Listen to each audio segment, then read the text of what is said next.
One ordinary Tuesday, my son's friend knocked on our door with a backpack and a rehearsed smile. "Can I stay just for tonight?" he asked, those 10 words spoken with such practiced casualness.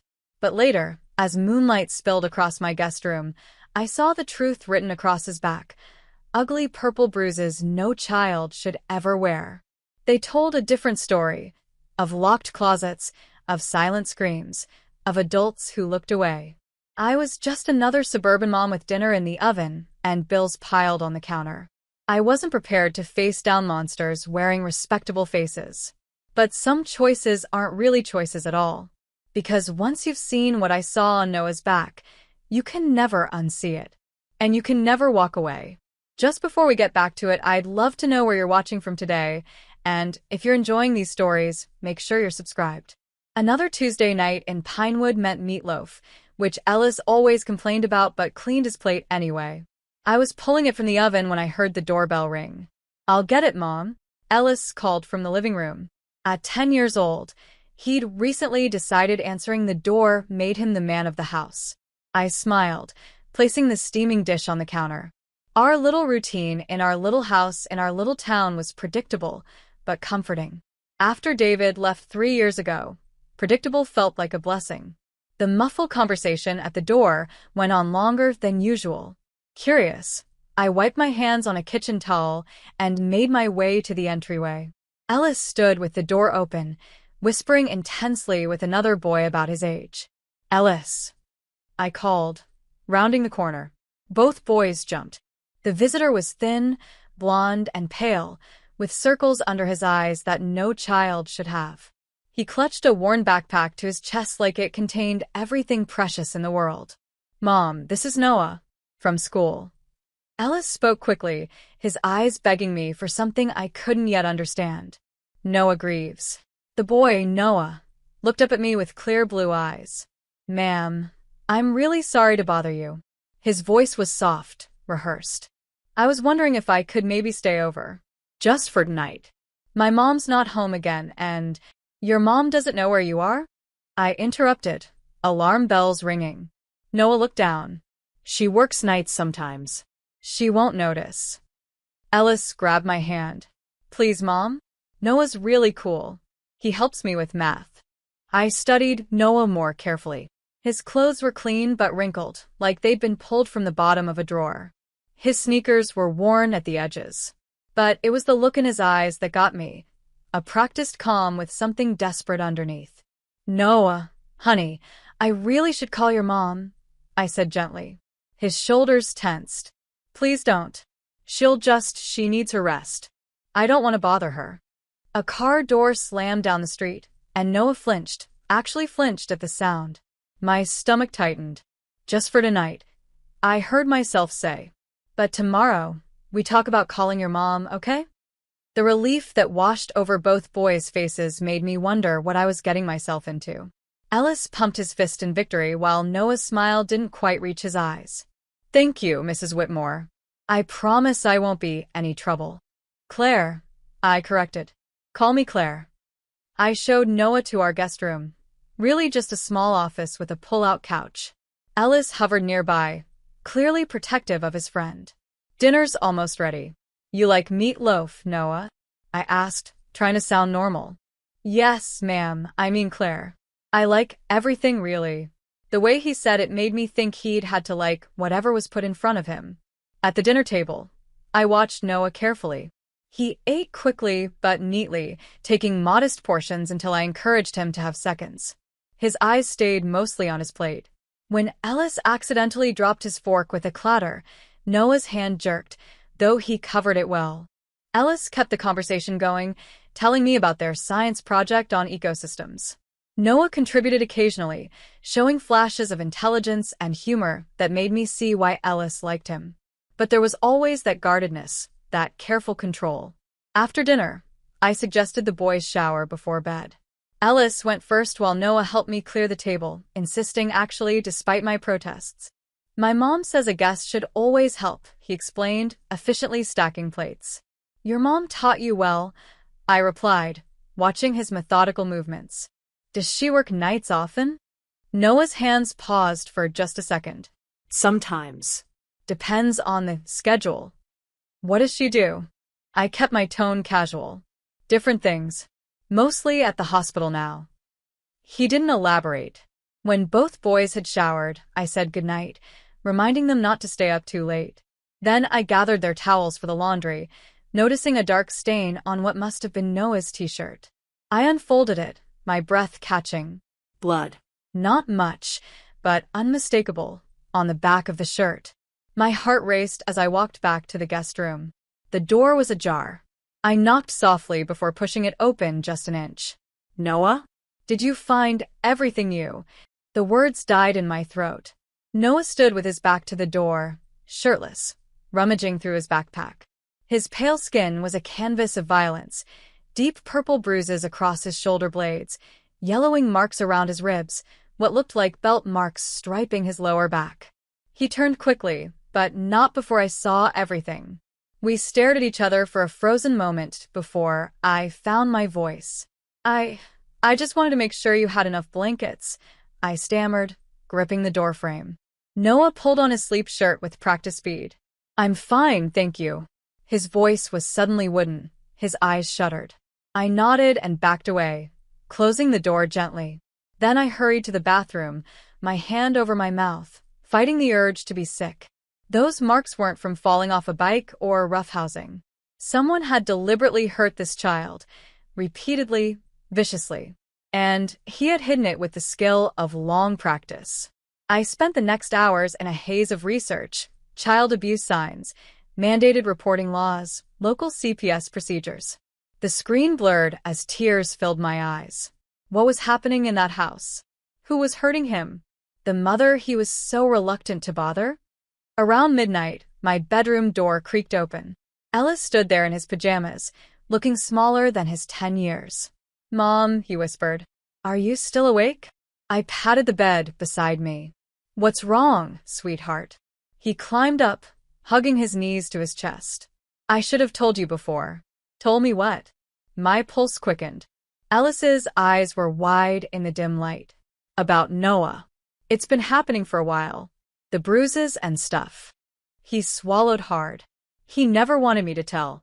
He made me promise. How long have you known? I asked, trying to keep my voice steady. Since gym class last month. He always changes in the bathroom stall, but once I saw when his shirt came up. Ellis's voice wavered. He said it was normal. That all parents do that sometimes. My heart broke at the words. Ellis, listen to me. That is not normal. No parent should ever hurt their child like that. I know, he whispered. That's why I told him to come here. I pulled my son close, wondering how my sweet, sheltered boy had been carrying this burden alone. You did the right thing. But as I held him, my mind was already racing ahead. What would I do in the morning? How could I protect Noah without sending him running back to whatever horror awaited him at home? One thing was certain, just one night wasn't going to be enough. Morning came too soon. I'd barely slept, my mind churning with what I'd seen on Noah's back. I made pancakes, Ellis's favorite, hoping the normalcy might ease the tension I knew was coming. The boys tumbled into the kitchen together, Ellis chattering about some video game while Noah nodded along.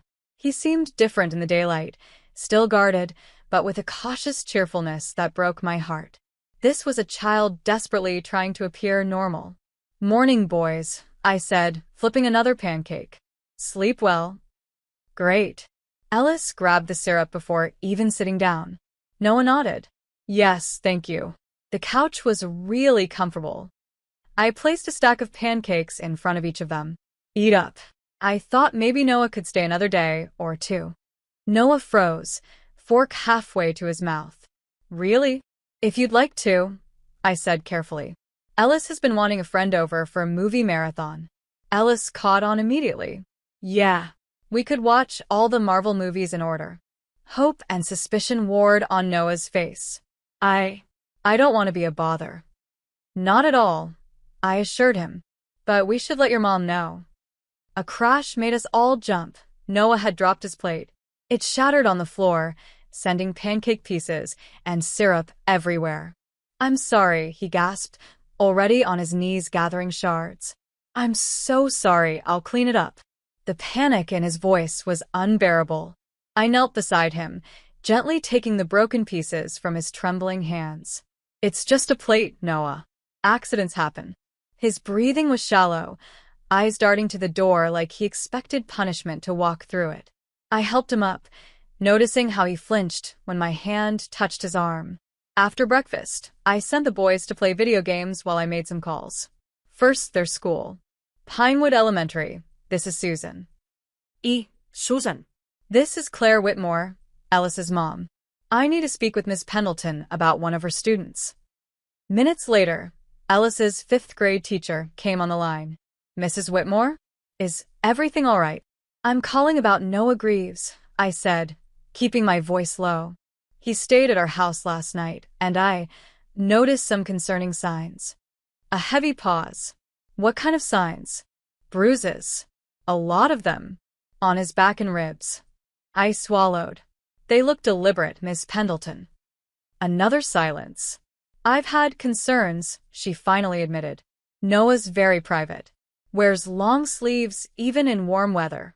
But without something concrete, our hands are tied."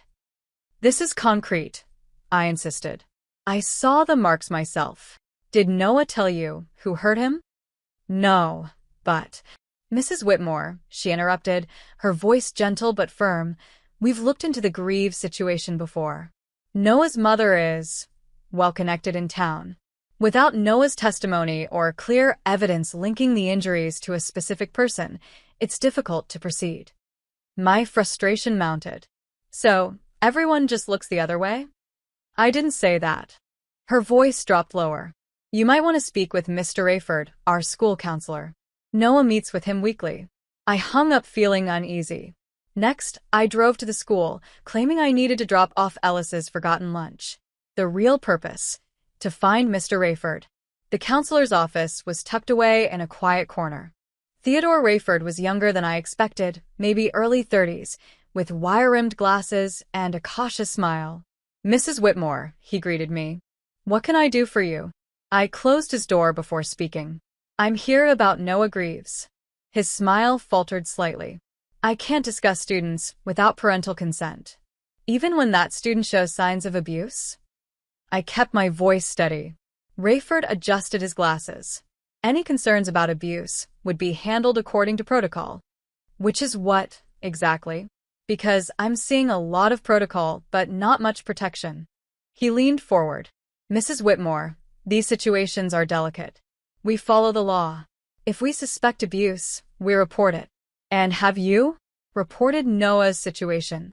His eyes flickered to his computer. "I can't discuss that." "He's covered in bruises," I pressed. "Belt marks. And he's terrified." Rayford's expression was unreadable. "If you've witnessed signs of abuse, you should report it to authorities." Something about his tone felt off. Too rehearsed, too careful. I pulled out my phone. "You don't mind if I record this conversation, do you? For clarity's sake." His posture stiffened. "That won't be necessary. I've given you the appropriate guidance." As I left, the receptionist called after me. "Mrs. Whitmore?" A word. She glanced around before whispering, "Be careful with Rayford. He's close with the church board, the same one Noah's uncle sits on." I drove home with a growing sense of dread. When I arrived, Ellis was showing Noah his comic collection. "Hey guys," I said, trying to sound normal. "Noah, does your dad live with you and your mom?" Noah's shoulders tensed. "No, ma'am." Ellis jumped in. "His dad isn't around anymore. Not since last winter." "I'm sorry to hear that," I said carefully. "Did he pass away?" Noah shook his head. "He just left." Later, while the boys played outside, I searched online for death records, divorce filings, anything about Noah's father. Nothing came up under the name Greaves in our county for the past year. That evening, I offered to wash Noah's clothes. He hesitated before handing over his backpack. "There's not much clean stuff left." "No problem. We can throw it all in." As I emptied the backpack in the laundry room, a notebook tumbled out. It fell open to pages filled with drawings, dark, disturbing images. a house with flames shooting from the windows, a shadowy figure looming over a small boy, a child locked in what looked like a closet, hands pounding on the door. My stomach lurched. These weren't random doodles. They were Noah's nightmares, captured in crayon and pencil. That night, a scream jolted me awake. I rushed to the guest room to find Noah thrashing in his sleep. "No, please," he cried. "Don't lock me in again. I'll be good." "Noah," I called softly, keeping my distance. "Noah, wake up. You're safe." His eyes flew open, wild with terror before focusing on me. Realization dawned, followed by shame. "I'm sorry," he whispered. "Did I wake everyone up?" "Just me," I assured him, sitting gingerly on the edge of the bed. "Do you want to talk about it?" He shook his head, pulling the blanket tighter. "That's okay. But Noah, if someone is hurting you, I can help." His face went blank. "Nobody's hurting me. Those bruises on your back." I fell out of a tree. The lie came easily practiced. I sighed. "Noah, I need to talk to your mom tomorrow. About you staying longer." Fear flashed across his face. "Please don't. She'll be mad that I bothered people." "You're not a bother," I said firmly. "But I have to talk to her. Parent to parent." The next morning, I drove to the address listed in the school directory. The Greaves house was on the outskirts of town, a small ranch-style home with peeling paint and overgrown grass. Not what I expected from a family supposedly well-connected. I knocked 3 times before the door swung open. Lana Greaves was thin and hollow-eyed, with the same blonde hair as her son. She wore a waitress uniform, and a fading bruise shadowed her left cheekbone. "Can I help you?" Her voice had a slight rasp, like she smoked too much. "Mrs. Greaves?" I'm Claire Whitmore. Noah stayed at our house last night. Her expression shifted from confusion to wariness. "Noah's at school." "No, he's at my house with my son, Ellis.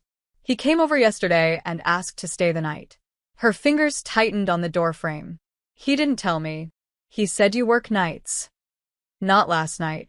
Her eyes narrowed. "Why are you really here?" I took a deep breath. I saw bruises on Noah's back. A lot of them. Lana's face hardened. "Boys play rough. He falls a lot." "These weren't from falling," I said quietly. "They looked like they were made with a belt." She stepped onto the porch, pulling the door nearly closed behind her. "Listen carefully. Noah is my son. My responsibility. Not yours." "I'm just concerned." "He's mine," she hissed. "Don't go digging unless you're ready for what you'll find." The threat in her voice was unmistakable. "Is someone hurting him?"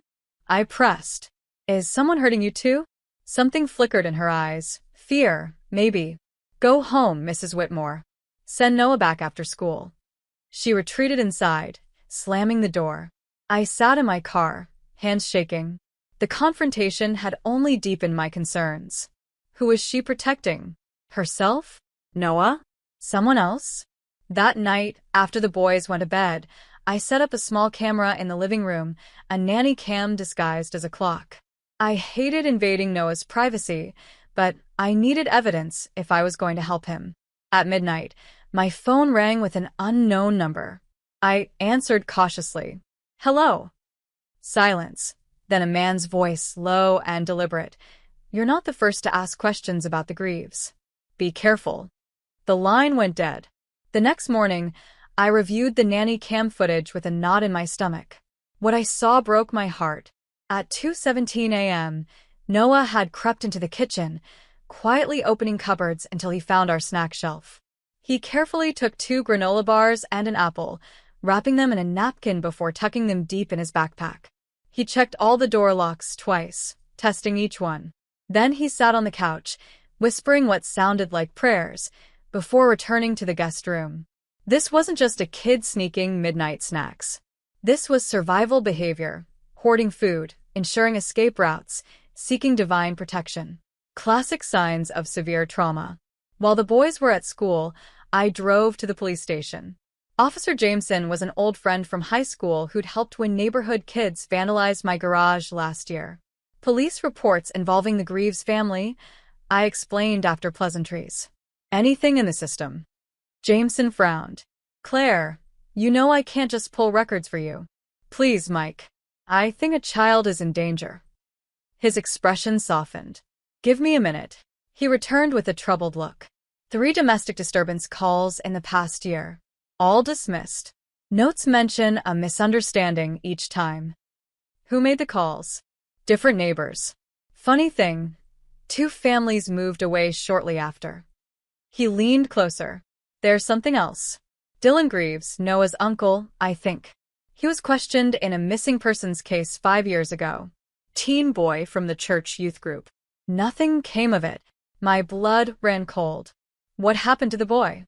Never found. Jameson looked uncomfortable. Look, be careful. Dylan has connections with Judge Marshall and the DA's office. Back home, I found Mrs. Peterson from across the street watering her flowers. She'd lived in Pinewood forever and knew everyone's business. That poor Greaves boy, she murmured when I mentioned Noah. Not the first, you know. What do you mean? She glanced around before lowering her voice. There was another boy. Foster child the church placed with the Greaves family. 5 years ago. Sweet boy named Jamie. Then one day, poof, gone. They said he ran away, but... She shook her head. No one ever saw him again. That afternoon, I picked the boys up from school. Noah seemed more relaxed than before, almost like he was allowing himself to feel safe. After dinner, Ellis went to shower, leaving Noah and me alone in the kitchen. Noah, I said gently, I'd like you to stay with us a while longer. Would that be okay? He looked up, surprised. My mom said I could. I'm working on that part, I admitted. But I want you to know you're welcome here. Always. He was quiet for a long moment. There's a closet, he finally whispered. At home. Under the stairs. My heart stuttered. What about it? That's where I go when I'm bad. His voice was so small. The closet room. Sometimes for a whole day. I fought to keep my expression neutral. Who puts you there? He started folding his napkin into smaller and smaller squares. Mom says it's to keep me safe. When Uncle Dylan visits. Does Uncle Dylan hurt you? I asked carefully.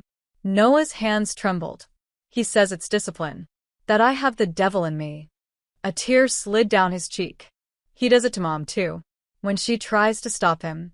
The piece clicked into place. Lana wasn't the abuser. She was another victim, trapped in the same nightmare as her son. Noah, I promise you won't go back to that closet. Not ever. That night, Ellis came to my room in tears. I keep seeing it in my head, he sobbed. Noah locked in a closet. Somebody hitting him. I held him close. I know, baby. It's scary. Why would someone do that? I had no good answer. Some people are broken inside, Ellis. They hurt others because they're hurting. But we're going to help Noah now. The next morning, Ellis found a folded note in his backpack after we arrived at school. He handed it to me with wide eyes.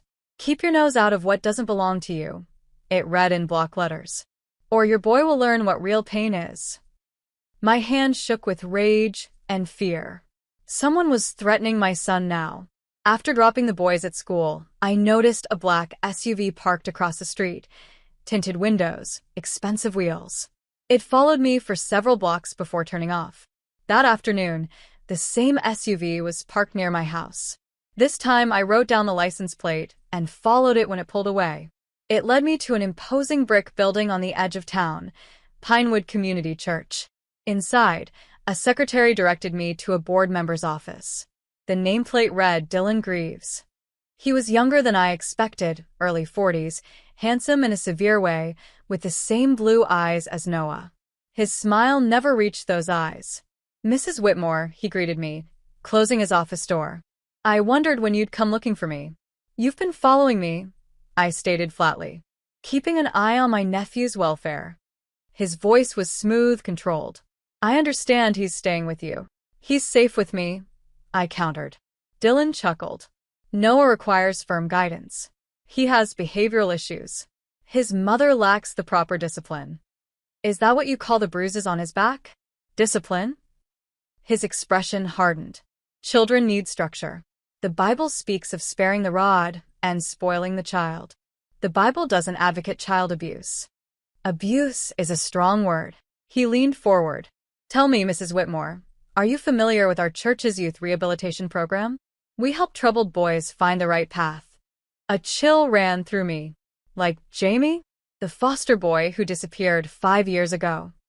Something dangerous flashed in his eyes. You're putting your son in danger, Mrs. Whitmore. Ellis, isn't it? Such a trusting child. My hands curled into fists. Stay away from my family. Family, he repeated, almost amused. Noah isn't your family. He belongs with his mother under proper guidance. This matter is bigger than you understand. I stood to leave. I understand enough. And I'm not backing down. As I walked out, Dylan called after me. Ask yourself why Lana never leaves. Why she always comes back to me. Some chains aren't visible, Mrs. Whitmore. I drove home shaking with anger and fear. Noah was on the couch when I arrived, pretending to read while clearly waiting for me. You saw Uncle Dylan, he said flatly. How did you know? You have the same look Mom gets. He closed his book. He told you I'm bad, right? That I need special help. No. He runs a special camp. For boys like me. Noah's voice turned hollow. Boys who need to be fixed. Nothing about you needs fixing, I insisted. Jamie went to the camp. Noah's eyes filled with tears. He never came back. I sat beside him, careful not to touch him. Did you know Jamie well? Noah nodded. He lived with us for a while. He was nice to me. Then Uncle Dylan said he was possessed. They took him to the camp to pray over him. His voice dropped to a whisper. I heard them arguing that night. Jamie was screaming. A cold horror washed over me. Noah, I promise you're not going back there.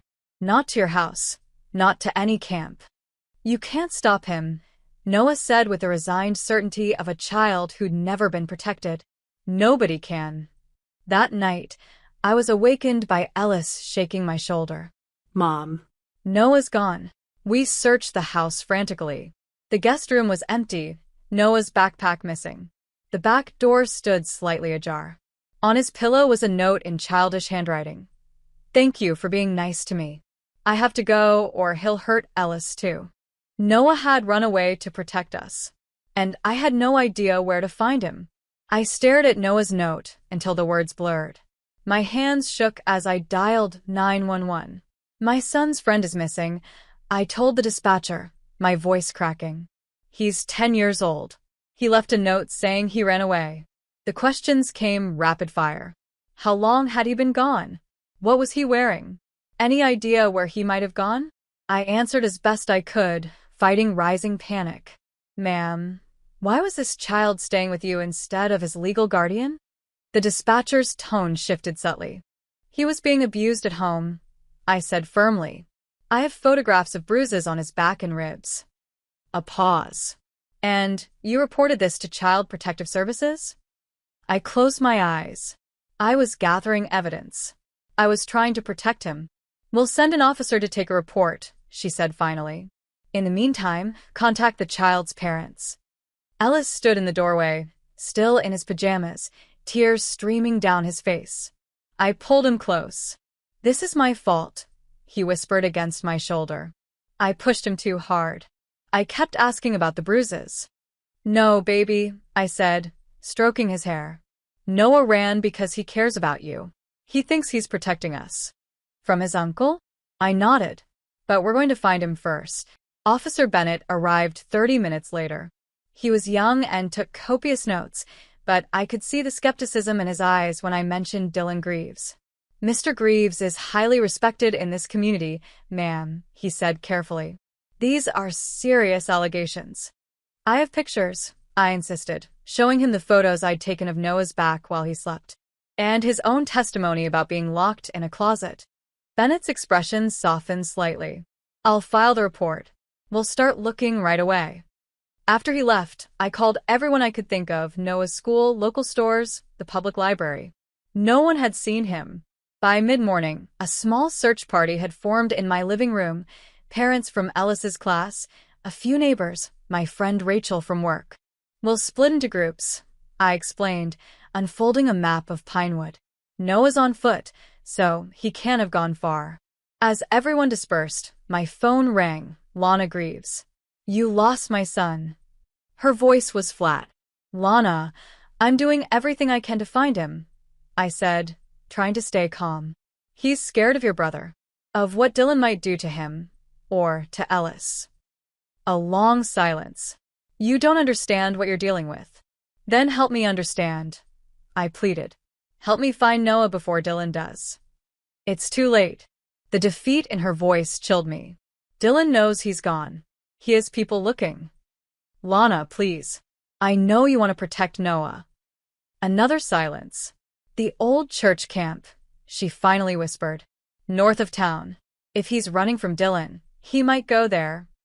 Why there? It's where they took Jamie. Noah thinks. He thinks if he can find evidence there, someone will finally believe him. Her voice broke. But Dylan will check there too. I'm calling the police, I said, already reaching for my keys. They won't help, Lana insisted. Not against Dylan. He owns half the department. I wasn't sure if that was true, but I couldn't risk it. Stay by your phone. I'll call when I find him. Ellis insisted on coming with me, and I didn't have time to argue. We drove to the edge of town, following dirt roads into the pine forest. The camp was actually a cluster of dilapidated cabins surrounding a larger lodge, all abandoned years ago, according to the sign. Mom, Ellis whispered as we got out of the car. Someone's been here. Fresh tire tracks cut through the mud near the main building. My stomach nodded. Noah, I called, keeping Ellis close to my side. Noah, it's Claire and Ellis. We're here to help. Silence, then a rustling from behind one of the smaller cabins. We hurried toward it, finding a narrow window at ground level, a basement or crawl space. Noah. Ellis dropped to his knees, peering into the darkness. Is that you? A pale face appeared in the gloom. Ellis? How did you find me? Relief washed over me. Noah, thank God. Come out, honey. We need to get you somewhere safe. I can't, he whispered, eyes wide with fear. Uncle Dylan was just here. He has people watching the road. Did he see you? Noah shook his head. I hid when I heard his car. But he knows I'm here. I heard him talking on the phone. I glanced over my shoulder nervously. What is this place, Noah? Where bad boys go, he said, his voice hollow. Uncle Dylan brings them here, to be fixed. That's what happened to Jamie. Do you know where Jamie is? I asked gently. Noah's eyes filled with tears. By the big oak tree, behind the lodge, there's a cross made of sticks. My blood turned to ice. Noah, listen carefully. We're going to get you out, then straight to the police. If what you're saying is true. It is true. His voice rose. Nobody believes me, but it's true. Jamie tried to run away, and they brought him here, and the crunch of tires on gravel cut him off. Headlights swept across the trees as a vehicle approached. Get in, I hissed, helping Noah squeeze through the window. We need to go. Now. We hurried back toward my car, staying low behind the cabins. But as we reached the clearing, two vehicles blocked our path. Dylan's black SUV and a blue sedan I recognized as Lana's. Wonderful. Dylan's voice rang out as he stepped from his vehicle. The whole family together. Lana emerged from her car, looking terrified. Dylan, please. Let's just go home. After all the trouble Noah has caused? Dylan's tone was eerily pleasant. After the lies he's told Mrs. Whitmore? I pushed both boys behind me. The only liar here is you, Dylan. I've seen Noah's bruises. I know about Jamie. Dylan's smile didn't falter. Jamie was a troubled boy who ran away, just like Noah was about to do. Jamie is buried behind the lodge, I said, watching his expression. Isn't he? Something dangerous flashed in his eyes. You have quite an imagination, Mrs. Whitmore. Mom, Ellis whispered, tugging my sleeve. I sent a text. What? I glanced down at him. To Mrs. Peterson. When we found Noah, I told her where we were. I could have kissed him. Smart, brave boy. Dylan took a step closer and I saw he was holding something at his side, a a belt doubled over in his fist. "Noah," he called, his voice suddenly gentle. "Come here, son. It's time to go home." Noah trembled against me. "No," he whispered. "Noah," Dylan's voice hardened. Now. "He's not going anywhere with you," I said, standing my ground. Dylan's smile disappeared. "This doesn't concern you." It became my concern the moment Noah showed up at my door. I countered. "The moment I saw what you did to him." "Discipline is not abuse," he said coldly. "Something you clearly don't understand, judging by your son's behavior." Lana stepped forward, her hands shaking. "Dylan, that's enough. Please." He rounded on her. "You stay out of this. Your weakness is why the boy is so defiant." While they argued, I inched the boys toward the trees. If we could make it to the forest, we might have a chance to circle back to the car. Dylan noticed. "Don't move," he snapped, raising the belt threateningly. "This ends now." A beam of light suddenly cut through the darkness, followed by the wail of a siren. A police cruiser rolled into the clearing, then another. Officer Bennett stepped out, hand on his holster. "Everything all right here, folks?" Dylan's demeanor transformed instantly. "Officer, thank goodness you're here. I'm trying to collect my nephew, but Mrs. Whitmore is interfering." Bennett looked from Dylan to me, then to the boys. "Noah Greaves." Noah stepped forward slightly. "Yes, sir." "Son, I need to ask you something important," Bennett said, kneeling to Noah's level. "Are you afraid to go home with your uncle?" Noah glanced at Dylan, then back at the officer. For a moment, I thought fear would silence him again. Then he lifted his shirt, turning to show his back. "He does this to me," Noah said, his voice shaking but clear. "And he hurt Jamie too. Jamie's buried behind the lodge." Bennett's face hardened as he stood. "Mr. Greaves, I'm going to need you to step away from the children." "This is absurd," Dylan sputtered. "The boy is lying." "Sir, hands where I can see them," Bennett ordered, his hand moving to his gun. For a terrible moment, I thought Dylan might lunge for Noah. Instead, he dropped the belt and raised his hands slowly. "This is a misunderstanding," he said smoothly. "I have friends in the department. Judge Marshall will clear this up." "Maybe," Bennett replied, cuffing him. "But right now, you're being detained while we investigate some very serious allegations." As they led Dylan to a cruiser, Lana collapsed to her knees, sobbing. Noah approached her cautiously. "Mom." She looked up, her face streaked with tears. "I'm so sorry, Noah. I didn't know how to stop him. He said I'd lose you like I lost the first one." "The first one?" I echoed, confused. Lana's eyes met mine. "My oldest. My daughter. She went to live with Dylan after the divorce. When she started saying things about him, nobody believed her." Her voice broke. "Then she was gone. Foster care. He made sure I'd never find her." I knelt beside her. "Is that why you stayed? Why you let him near Noah?" She nodded, unable to speak. "Mrs. Whitmore?" A female officer approached. "We need to take statements from everyone, and we'll need to check behind the lodge." I glanced at the boys. "Can it wait until morning? The children have been through enough tonight." She hesitated, then nodded. "First thing tomorrow. For now, Noah will need to go with child services." "No," Noah cried, clinging to Ellis. "Please. Can he stay with us?" I asked. "Just until things are sorted out?" The officer considered. "As an emergency placement, maybe. I'll need to make some calls." As the police secured the scene, I gathered both boys in my arms. Noah was still shaking, but something had changed in his eyes, a tiny spark of hope where before there had been only resignation. "It's over," I whispered to him. "He can't hurt you anymore." "Promise?" he asked, his voice small. "Promise," I replied, though I knew the road ahead would be long and difficult. For tonight, at least, he was safe. And for a child who had known nothing but fear, that was everything. The next few weeks passed in a blur of police interviews, court hearings, and meetings with social workers. Noah stayed with us under emergency foster care authorization, a miracle of paperwork and sympathetic officials. The investigation at the old church camp confirmed our worst fears. Behind the lodge, beneath a crude cross of sticks, they found human remains. Dental records later identified them as James Weller, age 14, reported missing 5 years earlier.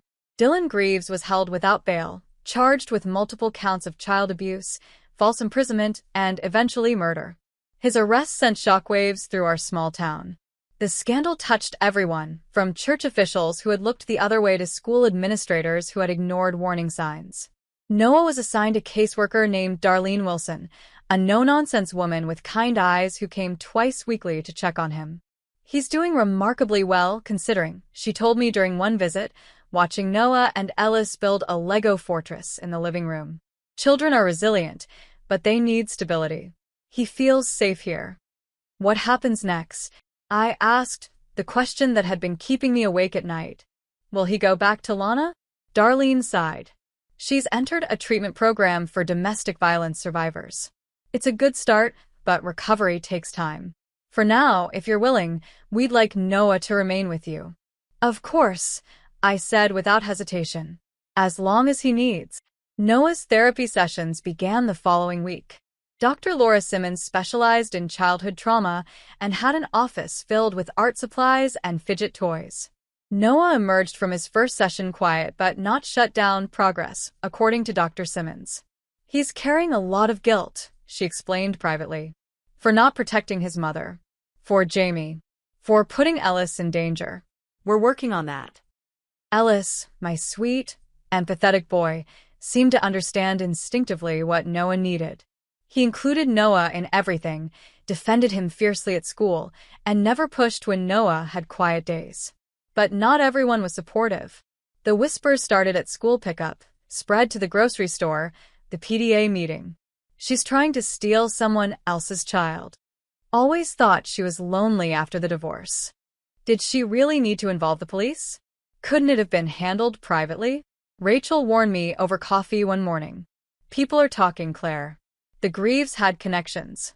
Dylan's arrest embarrassed a lot of important people." "Let them talk," I said, though the words stung.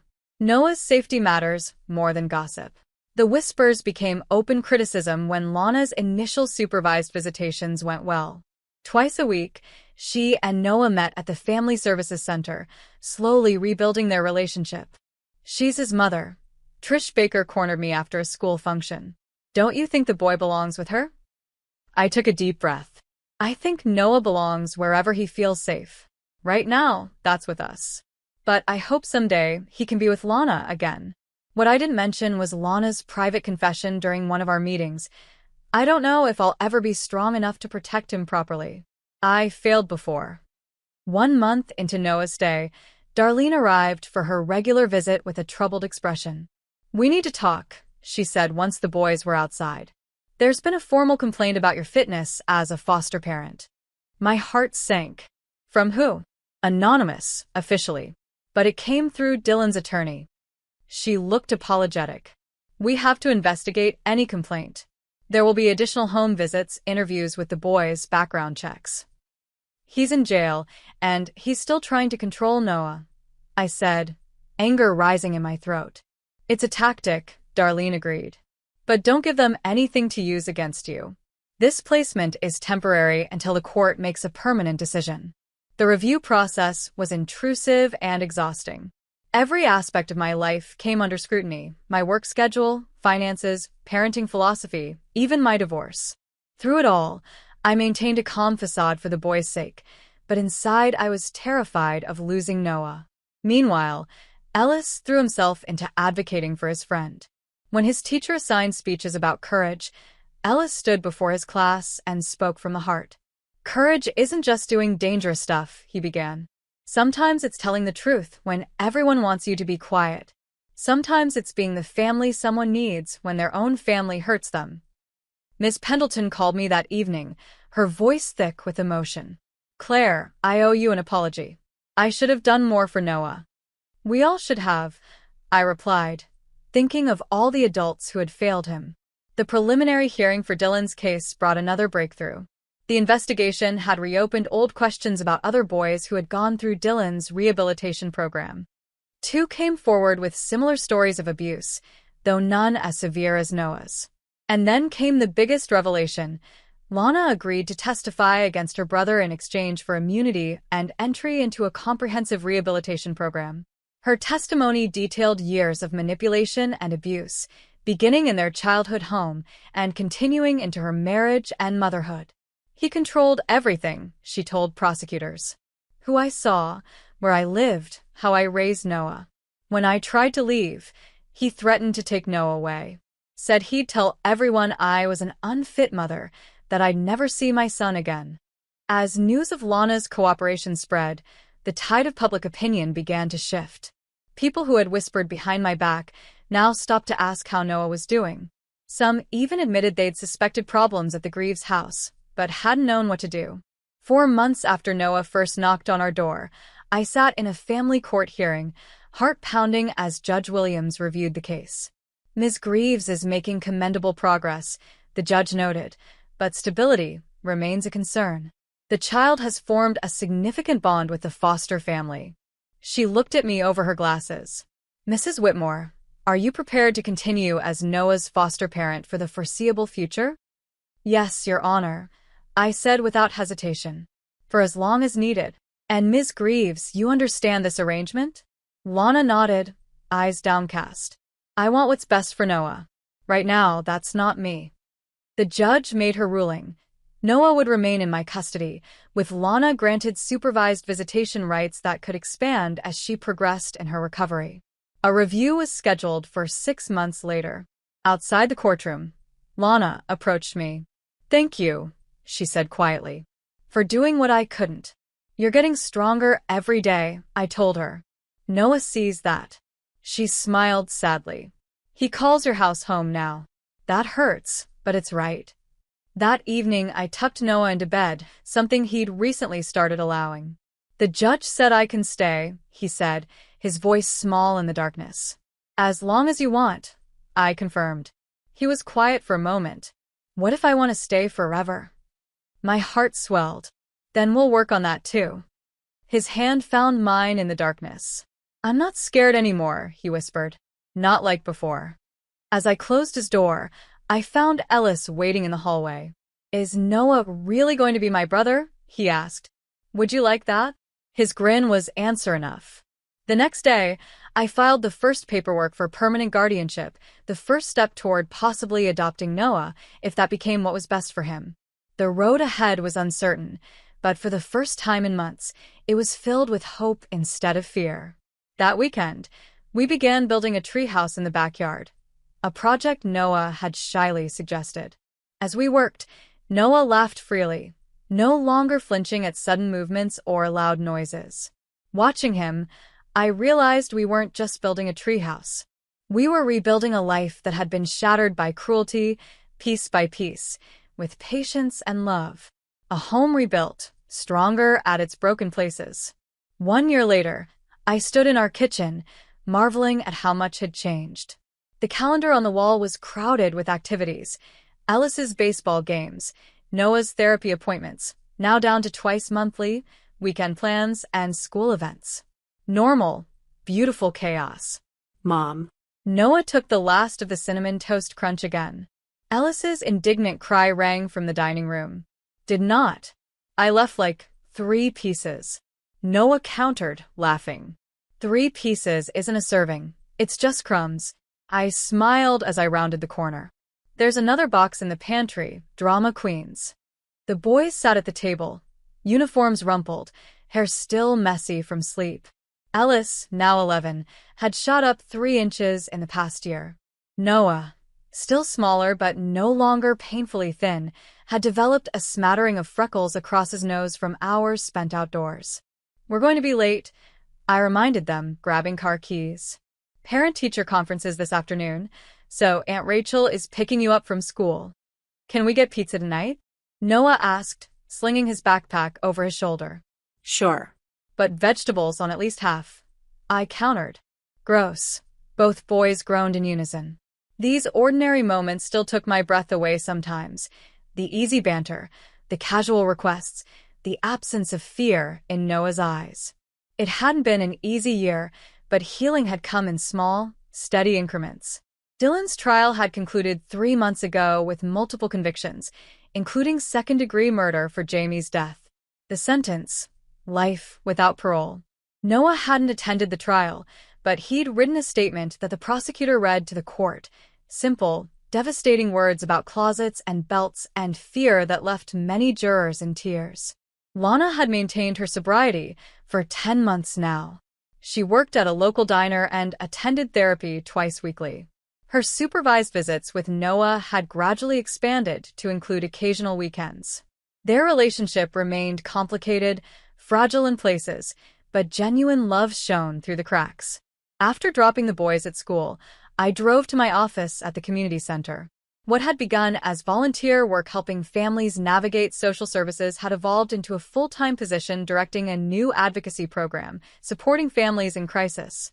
The idea had come after local news coverage of Noah's case prompted dozens of calls from parents who suspected abuse but didn't know what to do. Vivian Marsh, the reporter who'd initially been skeptical of my concerns, became our biggest media supporter. "Claire, you've got a call from the state coalition," my assistant called as I settled at my desk. The coalition wanted me to speak at their annual conference, share our town's journey from complicit silence to active protection of vulnerable children. Since Dylan's arrest, 2 other cases of abuse had been uncovered and addressed. The wall of silence was crumbling. That evening, after pizza and homework, Noah disappeared into his room, returning with a sealed envelope. "It's for my mom," he explained, fidgeting nervously. "She wrote me again." Lana had begun writing letters to Noah 6 months ago, a suggestion from their family therapist. Sometimes Noah read them immediately. Other times they sat unopened for days. "Do you want to read it together?" I asked. He shook his head. I think I want to write back this time." My heart squeezed. "That's a big step." "She's really trying," he said simply. "And Dr. Laura says it's okay to have complicated feelings." Later, I peeked into his room to find him hunched over a notebook, carefully forming words. Healing came in many forms. The following weekend, Ellis had the idea to build an addition to their treehouse, a small deck with a railing where they could sit and read comics. "We should call it something," Ellis decided as we gathered supplies. "Like a special name." Noah considered this while measuring a board. "How about the safe house?" I tried not to show how much the name affected me. "That's perfect." Working together in the dappled shade, the boys fell into an easy rhythm, Ellis holding boards while Noah hammered, both of them arguing good-naturedly about the design. They developed the synchronized shorthand of brothers, anticipating each other's needs and movements. On Monday, an email arrived from Vivian Marsh. Her long-form article about Noah's case and its aftermath had been picked up by a national publication. The response had been overwhelming, prompting state legislators to review laws regarding mandatory reporting and church oversight. "They're calling for a special committee," Vivian wrote, "to examine how institutions can be held accountable when they shield abusers." "Your advocacy made this happen, Claire." I forwarded the email to Darlene Wilson, who had become both a colleague and friend. "Progress," she replied simply. 2 weeks later, we celebrated Ellis's birthday with a backyard cookout. Friends from school, neighbors, family. Our house overflowed with laughter and conversation. As the party wound down, Ellis clinked his soda can with a fork, clearing his throat dramatically. "I want to make a toast," he announced, "to turning 11, which is basically almost a teenager." Chuckles rippled through the gathering. "But mostly," Ellis continued, his expression turning serious, "to Noah.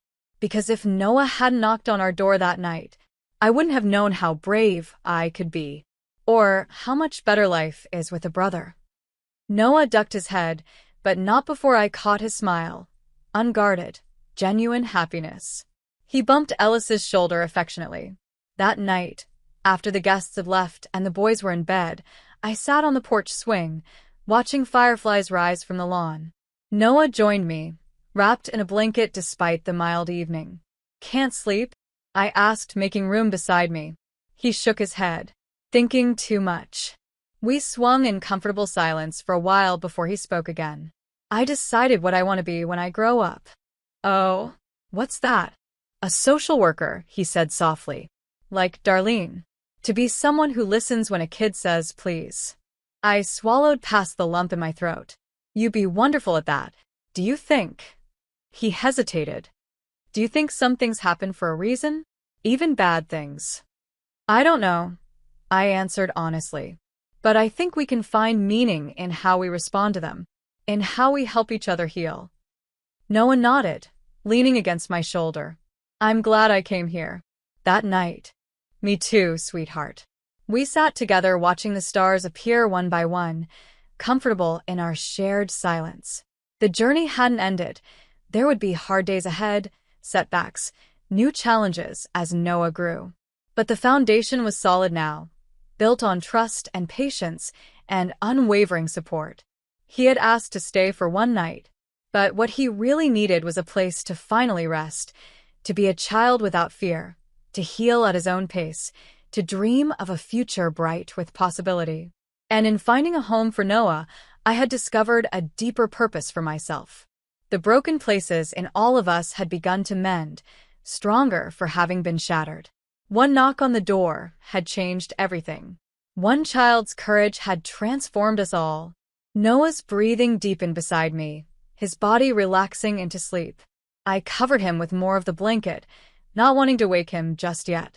Some moments of peace deserve to linger. What would you do if a child's bruises forced you to choose between safety and silence? If this story moved you, please like, subscribe, and share to help more voices be heard, because sometimes the most important stories are the hardest ones to tell.